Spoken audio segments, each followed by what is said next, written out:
नमस्कार साथियों, कैसे हैं आप। मुझे उम्मीद है स्वस्थ होंगे, मस्त होंगे। और आजकल सर्दी का मौसम है, थोड़ा सर्दी से बचाव रखें। आपने कभी न कभी भारत का मानचित्र देखा ही होगा, और भारत के मानचित्र के साथ में श्रीलंका का मानचित्र भी जरूर देखा होगा, जो आंसू की बूंद के जैसा नीचे लटका हुआ रहता है।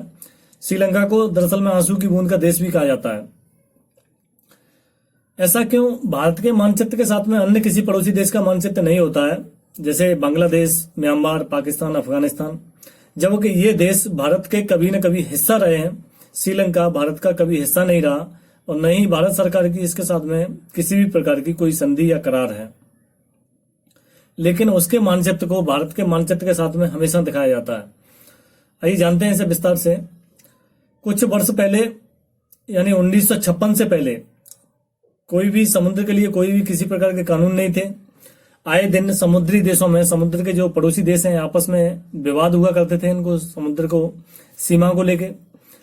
1956 में संयुक्त राष्ट्र संघ ने एक बैठक आयोजित की, एक सम्मेलन बुलाया, और उस सम्मेलन में ये आपसी विवादों को, समुद्री सीमाओं को लेकर विवादों को समाप्त करने की बात कही।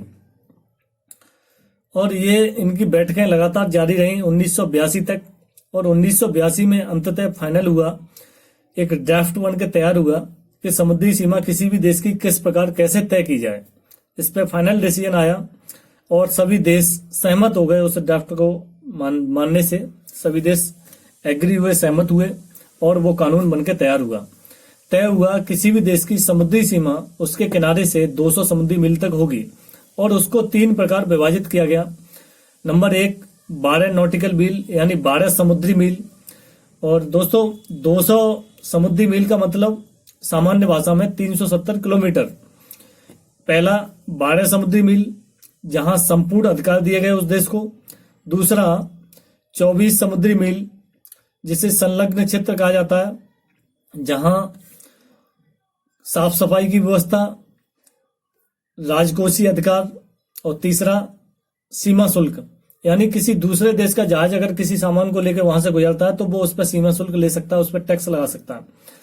तो इस प्रकार से जो परिवहन की व्यवस्था बना दी गई, और यहाँ टैक्स लेने से कई सारे देशों की अर्थव्यवस्थाएं काफी मजबूत हो गई। आज बहुत सारे देशों की अर्थव्यवस्था का मुख्य आधार समुद्री सीमा ही है।